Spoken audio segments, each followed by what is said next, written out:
But let me be clear.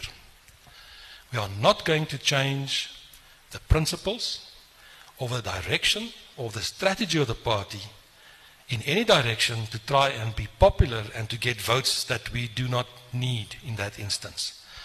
We will retain our principles, we will retain our strategy, we will retain our policy. We are not going to try and be cheap and now suddenly go out in different communities just for the sake of trying to get votes. We're not going to do that. We don't have to do that. If people want to support the party, they are more than welcome. However, we've got a vision and a mission, and if you don't subscribe to that and don't believe in that, you are at the wrong place.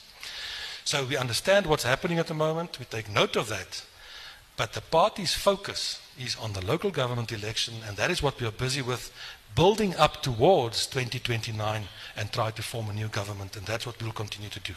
Thanks.